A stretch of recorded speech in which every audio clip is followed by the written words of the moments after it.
Buenas noches, amigos. Este, Hoy no tenemos comedia ni tenemos deportes, porque hoy la cosa es más bien noticias, comentarios y un tópico bastante fuerte. Eh, no sé si mi colega Ricardo Rubio, el gran rey de la comedia, va a estar aquí con nosotros porque ha tenido unas emergencias en la familia, no sé todavía si va a poder entrar unos minutos con nosotros. Y nuestra gran actriz, la fenomenal Karin Linero, no va a estar con nosotros porque está celebrando su cumpleaños con sus amistades. Entonces posiblemente me toca a mí solo aquí hablar sobre lo que está pasando en Ucrania. Las cosas están, vamos a esperar unos minutos a ver si alguien quiere entrar.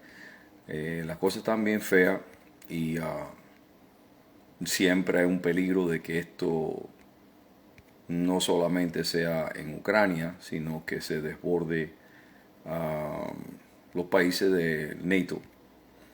Y entonces sí la cosa se complicaría mucho más y como dicen muchas personas pudiera ser hasta una tercera guerra mundial. Dios quiera que no pase eso.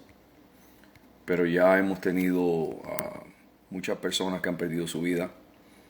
Eh, Los ucranios están peleando fuerte, están haciendo todo lo que pueden por mantenerse libres y soberanos, no quieren rendirse. Están dándole bastante fuerte a los rusos. Uh, Han herido y han matado a muchos rusos, eh, pero también los rusos le han dado muy fuerte a Ucrania y están tomando territorio, avanzando. Um, Es una cosa que es chocante. Yo personalmente conozco una señora, una dueña de un negocio que yo visito muy a menudo. No voy a decir el nombre ni voy a decir qué negocio es porque para proteger su privacidad. Pero ella me ha contado más o menos la historia de Rusia y Ucrania. Eh, Lo que pasa es que años atrás, siglos atrás, uh, siglos y siglos, por lo que tengo entendido, desde por lo menos los 1600, quizá un poquito antes, había como un imperio, no sé si me imagino que deben haber sido los zares, no sé tanto de la historia de Rusia, básicamente conozco cosas básicas, pero por lo que ella me estaba contando, había como un imperio, me imagino que eran los zares, y que ese territorio aparentemente estaba conectado a un imperio que tenían ahí los rusos. Pero las personas, ellos no hablan ruso, los ucranios no hablan ruso, ellos tienen su propio idioma. Ellos no se ven, por lo que me está diciendo ella, ellos no se ven como rusos, ni la cultura de ellos es una cultura rusa. Cuando eran parte de la Unión Soviética, ella me cuenta, o me ha contado, que muchos de los patinadores de hielo, o ice skaters, los que ganaban las medallas de oro, especialmente las mujeres, eran de figure skating, eran ucranias y que no querían ganar medallas para Rusia, para la Unión Soviética o para Rusia, que querían competir y ganar esas medallas para Ucrania. Pero no podían, porque cuando eso era la Unión Soviética. Bueno, el asunto es que ella me estuvo contando de que siempre hubo choques sobre eso. Ella era coach, había competido como ice skater y coach también de varias ice skaters, incluyendo una que me dijo el nombre y me recordó que había sido una de las campeonas olímpicas, las gran campeonas olímpicas que salieron de Ucrania. Ella siempre, las veces que hemos hablado, me ha contado de que no, que ellos no se sienten rusos ni ni tienen identificación con Rusia. Entonces, ¿qué es lo que pasa? Vladimir Putin es un hombre, es un bully, que vamos a decirlo por lo claro, es un bully. Porque le dicen aquí que está de moda el bully, que si el bully, que no le hagan bullying. Bueno, él es el clásico bully. Lo único que él respeta es la fuerza que lo puede derrocar o lo puede frenar o lo puede derrotar. Entonces ese tipo de persona o ese tipo de personalidad, si ve una oportunidad, la va a tomar. Si él en su mente quiere restablecer, ¿okay?, la Unión Soviética, quiere regresar a cuando tenían el imperio, puede poner cualquier excusa de que años atrás, siglos atrás, eso era parte de un imperio, que conexiones con Rusia, lo que sea. Él va a poner cualquier excusa para poder lograr lo que él quiere hacer. Ahora, en mi opinión, esto se podía haber parado definitivamente. En mi opinión también, ¿cómo fue que empezó todo esto? Bueno, empezando por las elecciones de 2020. No estoy diciendo, no estoy tomando el lado de Trump, ni estoy tomando el lado de Biden, o estoy diciendo que si hubiera salido otro presidente. Simplemente estoy diciendo que hubieron muchos cambios después de las elecciones de 2020. Una de las primeras cosas que la administración de Biden hizo fue frenar el pipeline, el famoso pipeline ese, Keystone Pipeline, con todo el petróleo que estábamos desarrollando, ¿no? Que estábamos, la gasolina que estábamos cogiendo a través del petróleo.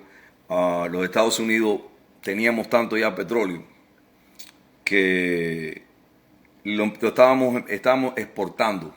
Ya no teníamos que preocuparnos por el petróleo, de que si viene de Venezuela, de que si viene de Arabia Saudita, de que si viene de los países árabes. Rusia está es incluida, Rusia es incluida en el OPEC. OPEC son los, OPEC is the oil producing nations, right? Well, the United States is not part of OPEC. Los Estados Unidos no es parte del OPEC. Pero ya nosotros no necesitábamos comprarle el petróleo. No sé si ustedes se recuerdan cuando decían que entramos en Irak por el petróleo, incluso las guerras del Golfo, que decían que los Bushes se querían coger el petróleo, todo ese cuento, todas esas exageraciones. Ok, el bottom line es que los Estados Unidos siempre estaban dependiendo de ese petróleo, pero estábamos adquiriendo tanto petróleo a través del pipeline, a través de Amur en Alaska. Era tanto el petróleo que teníamos que lo estábamos vendiendo, lo estábamos exportando. No necesitábamos hacer negocio con esa gente, estábamos dependiendo de esa gente. Entonces teníamos la habilidad de que si queríamos ponerle sanctions a Putin, si lo queríamos llevar recio, si lo queríamos hasta la pared, si lo queríamos mantener en check, como hay que hacerlo los bullies, porque los bullies solo hay que mantener en check. Los bullies tú no le puedes dar oportunidad porque son abusadores y primer chance que tienen van a usar para hacer lo que ellos quieren, aplastar a los que ellos pueden aplastar. Lo teníamos en check. Okay. ¿Qué fue lo que pasó? Cuando dejamos de exportar petróleo, incluyendo cortar la cantidad de petróleo que nosotros estábamos produciendo, ¿qué fue lo que pasó? Okay. Bueno, en primer lugar, empezaron a subir los precios del petróleo y de la gasolina. La gente dice, no, que eso es esto, que la economía, que son cíclicos. Bueno, el bottom line es que nosotros estábamos produciendo tanto, okay, que nosotros ya habíamos pasado a Arabia Saudita como el número uno en producer de oil. Bueno, aparte de si eres demócrata, republicano, independiente, si no tienes partido, hasta si eres comunista, lo que sea, el bottom line es que eso it didn't make sense. ¿Cómo nosotros vamos a cortar una cosa? Y no solamente cortar una cosa que nos perjudica a nosotros, sino darle la oportunidad a que venga otro, en este caso un bully, a tomar el cargo o ponerse de cabecera de la situación. ¿Qué fue lo que pasó? Él vio una oportunidad, Putin vio una oportunidad de aprovechar y empezar a meterse más en lo que tiene que ver con el petróleo. No sé si ustedes saben que Trump una vez en una reunión le estuvo tirando mucho a Alemania porque da la casualidad, o bueno, no da la casualidad, pero la situación era que los alemanes o el gobierno de Alemania le estaba comprando, que dependían como el 75-80% de su petróleo de Rusia, okay, a través de una línea esa que creo que bueno, el asunto es que dependían de Rusia para su petróleo, okay, para su oil, para poder, la gasolina, todo lo que se usa el oil. Bueno, el asunto es que él le dijo, ¿cómo vamos a estar? Alemania es parte del NATO. ¿Cómo vamos a estar apretando a Rusia o vamos a estar haciendo un deterrent, ¿no? Para frenarlo, para que ellos no se pongan agresivos, para que no ataquen, especialmente Putin, que es el que está detrás de todo. Si si Alemania está haciendo eso, bueno. Aparte de lo que piensen ustedes de Trump en eso, tenía toda la razón, porque cómo vas a estar apoyando a Putin, que todo lo que decían, las cosas que decían de Trump, que si todos los impeachment, todo se ha descubierto, ahora han salido recientemente investigaciones que todo fue inventado por el equipo de Hillary. Todo fue inventado, no tuvo ninguna... Bueno, el asunto es que todo eso fue una pérdida de tiempo, una pérdida de dinero, simplemente porque a la gente no le gustaba Trump. Y el hombre dijo muchas cosas que tenían razón, y tiene razón.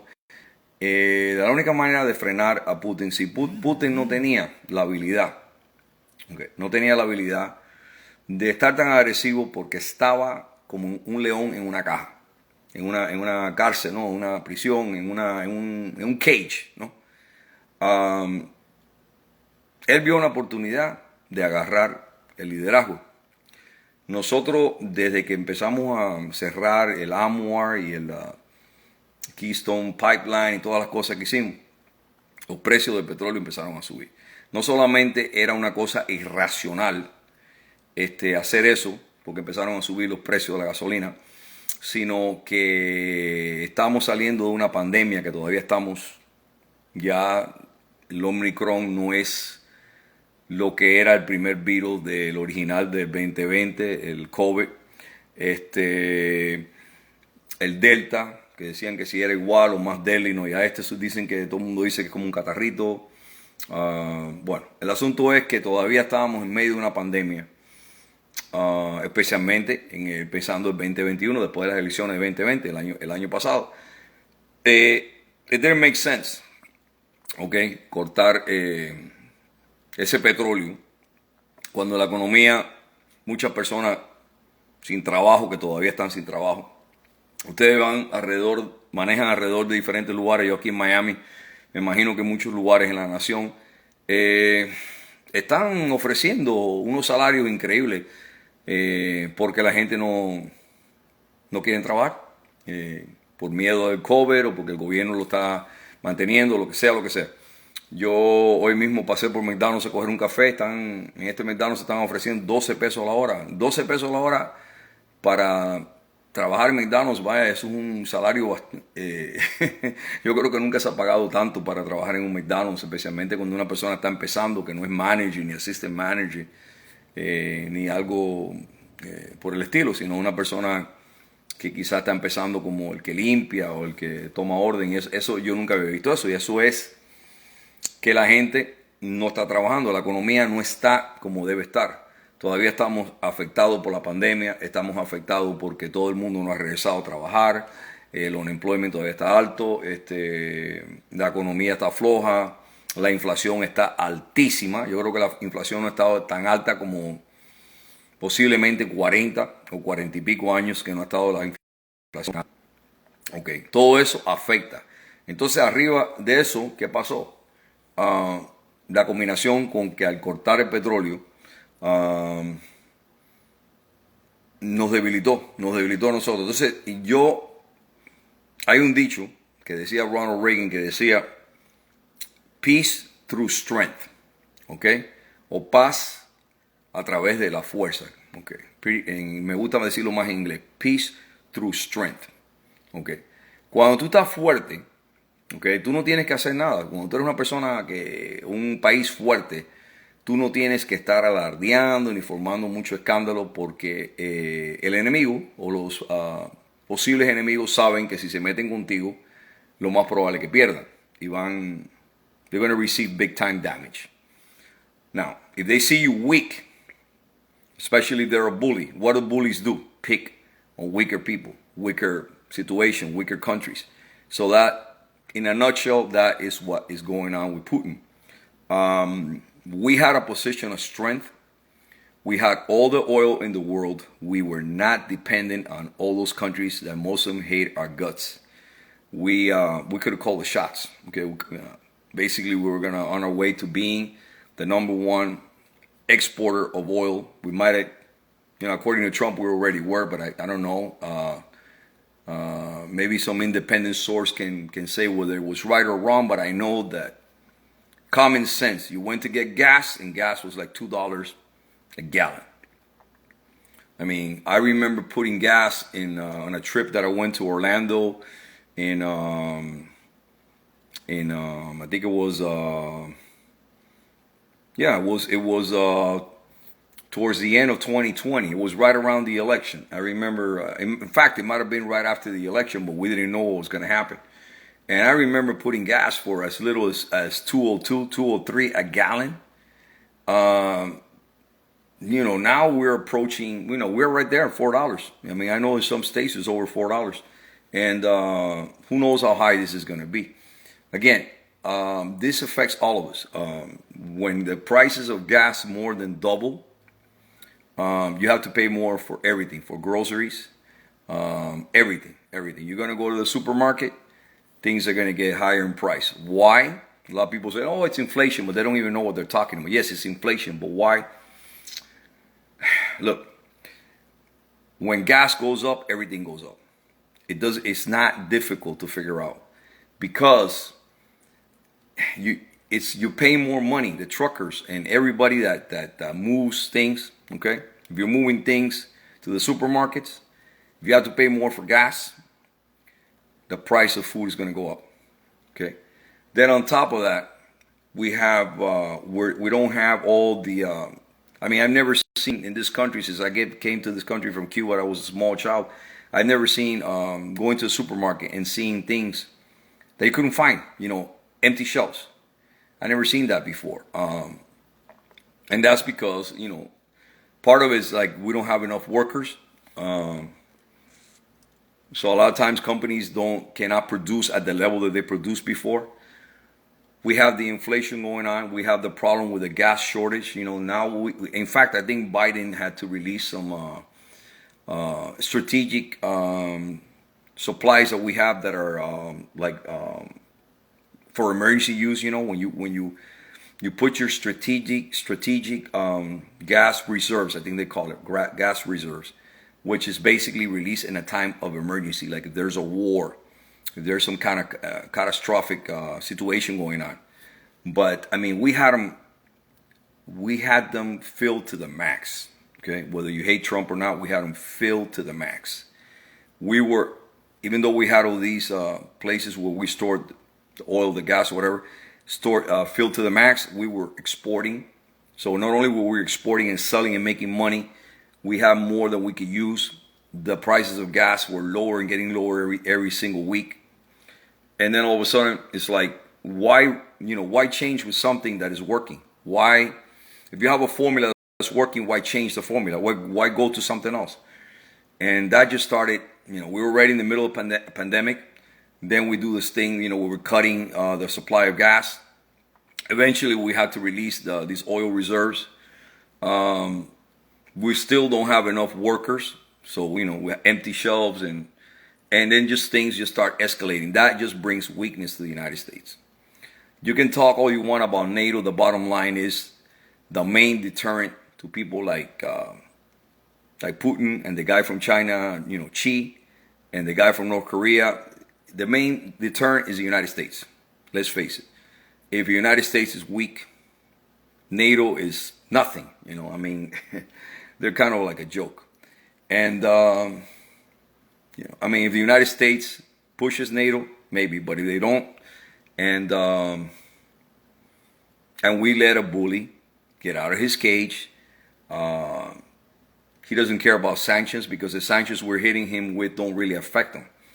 Yes, sanctions here, sanctions there, but not the sanctions where he can't get to his oil or to the things that he needs to get to have money to fund the military to do this stuff that he's doing in Ukraine right now. So again, if we would have been to the point where he knew that we and the rest of the world didn't really need him and he was not going to be taking the lead and all this, he wouldn't have done this. Because even though he dreamt or he's always thought that Ukraine was part of Russia and he wants to reestablish the Soviet Union and whatever you want to call it, the bottom line is the guy felt emboldened because we had a position of strength and we went to a position of weakness. And again, I'm not necessarily blaming Biden. I don't even know if it's Biden or the people behind Biden, his advisors, the people, a lot of people say that he's not cognitive 100%. So, he might not know exactly what's going on or they're telling him what to say. I don't know. I'm not a doctor. I'm not a psychiatrist. I don't know. I haven't done a test on the guy. I don't know. To me, he seems like he's not the same guy that he was. To me, I think he's not functioning. I don't think he's all there. But the bottom line is that the decisions were the wrong decisions to take, especially with a bully. And this could really escalate. And I'll tell you why. It's not only Ukraine. He's going to want to take back a lot of the countries that are independent now, that are sovereign, that were part of the Soviet Union. And then we also have another problem. China is paying attention. And they're kind of like formulating a blueprint of what Russia did or what Russia is doing because they want to get Taiwan. I mean, China really wants Taiwan. They want to take over Taiwan. I don't know what to tell you. The only thing is that it seems like a simple thing, but it's not a simple thing.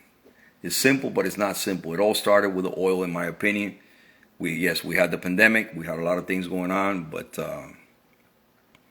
I mean, even to the point, I don't know if you guys ever heard of or have heard of Navy SEALs that, the best of our troops, the elite forces, a lot of them were fired because refusal to get vaccinated.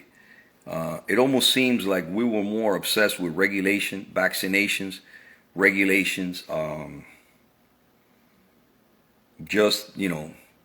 the whole thing, got to shut down, got to wear the mask, got to get the vaccine, got to get the next vaccine, got to get the booster, another booster, and how many boosters come out, and the mask, and don't go to work and stay home, and get an electric car. Never mind that most people cannot afford. I mean, when I mean by most people, I mean over 90, maybe 95, maybe 98%, or even 99% of the population cannot afford electric cars. Now, maybe 5, 10, 15 years down the line, they'll be affordable. But right now, everybody's got to drive some form of, pretty much almost everybody's got to drive some form of car that uses oil. Whether it's a regular car, a regular gas car, or whether it's one of these hybrid, that uses less gas because it's like electric and gas. But the bottom line is it's not practical yet to assume that everybody's going to get an electric car. It's not cost effective. And, let's get real. Plus, again, we were leading the world in oil. We have surpassed Saudi Arabia. And we just, I don't know. To me, I don't know if it was the pressure that Biden was under, the special groups and the people that are the left, far left, that I guess was clamoring for him to do this and do that, and he owed them because of the election. I don't know if that's what happened. I think that's probably what happened. But the bottom line is this was not thought of properly. And when you think about this, the guy from Canada, okay, Trudeau, he's pretty much left wing, okay? He's not your right wing or even middle of the road or a guy that's going to be for, oil and this and that. And he apparently, from what I have researched, was not in favor of necessarily shutting that pipeline down. They were making money. The bottom line, money talks, right? But again, they chose to do it in the middle of a pandemic, in the middle of an economy that was slowly trying to get back. And, anything that you do to hinder an economy that's trying to come back, it's not going to make sense. So what do we have now? Empty shelves. Companies that are paying, really high salaries. But the thing is that people are still not showing up to work. You got a lot of people not working. Maybe they're just scared they're going to get sick, or they're still getting money from the government. Whatever the situation is, it's just not working the way it should have been working. And something as simple as just saying, you know what, maybe you don't agree with the guy that was there before, but we have the oil, and oil still runs, whether you want to accept it or not. You have a lot of oil, you have power. Okay, you have a lot of gas, you have power. And that's just the way it is. And could have called a lot more shots if these people would have been dependent on us. Putin would have felt like, okay, you know what, the U.S., we got to get along with him. He doesn't really care what we think about him, especially since we basically told him that we were not going to do anything. And that's another thing. You tell a bully, you telegraph, or you tell him straight out, you're not going to do anything. Because if you do, it's World War III. I don't see why we have to say that. Because you're basically telling them, go ahead and take what you want. Now, I'm not suggesting that we go to war and go to World War III. But you don't tell them what your intentions are. You at least make them doubt whether, there's going to be consequences. You don't basically give them a green light, like, go do what you want because we're not going to stop you. These sanctions are Mickey Mouse sanctions. They're not going to stop them. I don't know if you guys know about this, but I've heard that when Obama was president, Ukraine wasn't helped that much. They were given blankets and they were given meal, those meal things at the MLR, I think, or whatever they call them, that the soldiers eat, and blankets and stuff like that. They weren't really given weapons to be able to fight at the level of the Russians and deter them. From what I understand, Trump gave Ukraine a lot. Everybody was saying, oh, he's got this thing with Putin, their boyfriend, girlfriend, whatever. All this stuff that people were saying that was ludicrous. Well, the bottom line is he gave them a lot of weapons. And a lot of the weapons that the Ukrainians are using now to try to stop the Russians was when Trump was there. Now, I don't know if Biden kept giving him weapons. I don't know. I've heard that he cut it back, like when Obama was there. The thing is that all these accusations of Trump being soft on Russia, it seems like it's been the Democratic administrations that have been soft on. And again, a bully, you cannot be soft with a bully. Because the moment he sees weakness, and that's what my friend told me. My friend that owns a business, a Ukrainian lady, she told me you gotta slap this guy around. You gotta contain him, because the moment that you go soft on him, typical bully, he's gonna get as much as he wants, and he's gonna intimidate people. And unfortunately, that's what he's doing. And I feel very bad for because I know her, and she has family there, and. What happened with Crimea, when they annexed Crimea, when Russia annexed Crimea, she told me about that they were worried because they thought they were going to be next. The Ukraine was going to be next.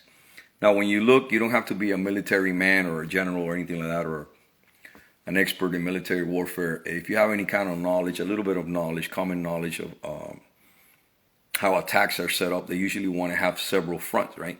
Well, Russia's attacking from 3 fronts. They're attacking from Crimea, okay, which is one side. They're attacking straight from Russia, and they're attacking from Belarus. Now, Belarus, they're in close ties with Russia. So by them, it's almost like Putin was thinking in the future what he was going to do. They're coming from the top, from Belarus. They're coming from the bottom, Crimea, and they're coming straight from Russia. I don't think that the Ukrainians are going to be able to hold on unless NATO gets involved. And that could start World War III. Again, he's a bully. If he gets hit really hard, he might back down.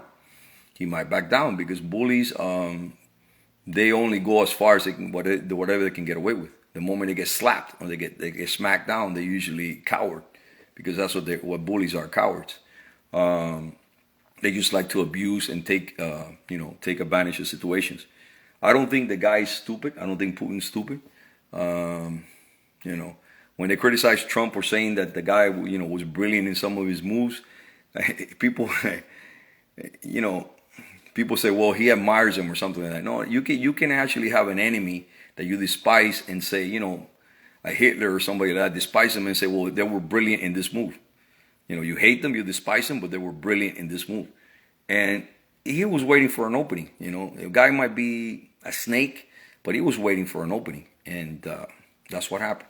So again, I think we should have stayed with the oil and just kept producing, and become so powerful that these people like him and China would have had to be saying, you know what, the United States is just too strong, just too strong, and let's try to get along. We might not respect them or like their beliefs or whatever, or not agree with them, but better not mess with them. And I think the world is a better place when the United States is strong. I'm sorry if you don't agree with me, but I came from a communist country. I came from Cuba, and I don't think that the way to go is communism. I don't think the way to go is to have the government completely control you and you have no freedoms. I think when I got here, there were different times, but when I got here, I remember I was amazed. I was a little kid, and I was like a kid in a candy store when the first time I went to a supermarket. I saw so many aisles full of different things. And then, for instance, you were going to see soda, and there were so many types of soda. You were going to see rice, or you were going to see beans, or you were going to see meat. And in Cuba, you had to, a lot of times you went to the stores, even back then, which I'm sure is a lot worse now. But when I was a child, 40 something years ago, and I remember that, a lot of stores in Cuba, the shelves were empty. You had to make long lines just to try to see if you can, and you had a card where you were allowed to get, for food or whatever supplies. So again, I think our system of freedom is a lot greater, a lot better than their system. And, but some people, they don't appreciate what they have. Now, a lot of people that have been in socialist and communist countries, when they come here and they become citizens, they have an appreciation because of what they didn't have and now they have. And I feel very, very sad for the people in Ukraine, because if they come under Soviet, under Russia's domination, it's trying to get back to Soviet Union. I don't know to what extent communism is completely in Russia, because it could be a communism like they have in China, where they allow it's the weirdest thing. They allow capitalism to an extent, but controlled completely by the government. People are still squashed. The average citizen is squashed in China. If you don't do exactly how they tell you or what they tell you, so you only have whatever freedom you have is what they allow you to have. And I'm sure the people in Ukraine don't want any part of that. In fact, I've heard a lot of people, including a couple boxers. One was a former heavyweight champion. I think he's in the parliament now of Ukraine. He's saying he's going to fight. Now, he's a fighter, he's a boxer, but he's not a soldier. He said he's going to fight. Him and his brother, another boxer, I don't know if he was a champ also, but the brother also saying they're going to fight. There's a lot of people that are fighting in the streets that are not even soldiers. They don't want to give up their freedom.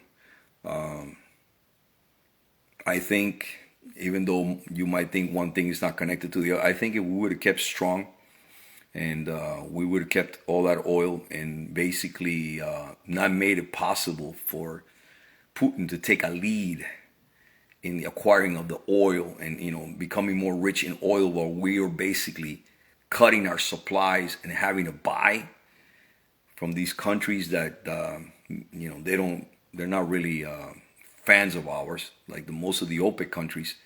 Why do we have to fall back into being dependent on them and giving them strength and giving them more riches so they can go about their I don't know if you guys remember, but there was a lot of talk that we went into Kuwait and the whole Iraq situation because of the oil. Because there's always that we need the oil. Well, we have the oil. We have it in Amwar. We have it in different areas offshore drilling and all that. We have it in so many areas in this country. We don't need those countries, and we let the fact that we want it to be controlled by all these special groups and save the whales type of people and all that. And I'm not saying I don't agree with cleaner fuel and taking care of the planet, but not to the point where we don't have common sense. We can develop all these technologies, but they're not practical right now because most people cannot go around driving an electric car. Where are they going to get the money? And then what's the government going to give everybody an electric car? Think about that for a second. And we let this bully basically just say, you know what? There's a power vacuum there. I'm just going to see how much oil I can get. And if he gets all that region, he's going to have even more oil. And he's going to be able to call the shots. You got countries like Germany that feel like they can't really do too much against them because they're basically getting 75 or 80% of their oil, of their gas through Russia. So I don't know if you guys have a strong opinion on this, but I think if we would have stayed the course and stayed strong, we were still going to have the pandemic. We were still going to have, slowly going back to work. But it doesn't help to go from paying $2 a gallon for gas to go $4, and who knows how high it's going to be now. The prices, everything going up, inflation. Is it better to get $10, $12, $13 an hour and have everything low? Or is it better to get $20 an hour and then have everything high? Because the thing is, you can make more money, but if everything costs more, in the long run, you're going to be worse. Think about that for a second. Have you checked the prices in the supermarket lately? I mean, even when you go to places like Costco or BJ's that you can buy greater bulk and save money, but still, I mean, you look at the pound for meat or fish or whatever it is that you buy, and you're like, but wait a second, like I remember this before the 2020 election, it was like $2, $3 less a pound. Again, do you think that is possible for these companies these truckers and these companies that deliver food to have to pay more and the price is not going to go up at the supermarket? But that's all for today. I'm a little worried about my colleague, Uncle Ed, the great Edgardo Rubio, and not worried about Karin. She's having a great time with her friends celebrating her birthday. But, Edgardo's tending to some family business. But I just wanted to talk about this because I really feel bad for the Ukrainians, especially since I know this lady and has family back there. And it's sad. But it is, it is what it is. All I know is that I'm very appreciative of living in this great country, but I think we got to get back to common sense. Whether you're the Democrat, Republican, Independent, whatever, the bottom line is we have to be strong. And if we have to keep depending on these countries that don't like us, that want to destroy us, that really don't have the same values that we have here for freedom and independence, what has made the United States great? Independence in every way. Whether you're a person that you want to have your own business, whether you're a person that wants to move from state to state, whatever, you're looking for the American dream. Is that going to be somehow attained by having total control of that government telling you, where you can work, where you can live, everything? I don't agree with that. I came from a country, I was a small child, but I saw my family suffer a lot. And I don't agree with that system at all. If you want the government to tell you where to live, what job to have, what to eat, where to vacation and who you can talk to and where you can think or where you can talk or where you can express, then I guess you have to move to either China or Russia. But to me, freedom, you can almost achieve anything you want. I mean, it's like the sky's the limit when you're free. When you're free, the sky's the limit. When you don't have freedom, man,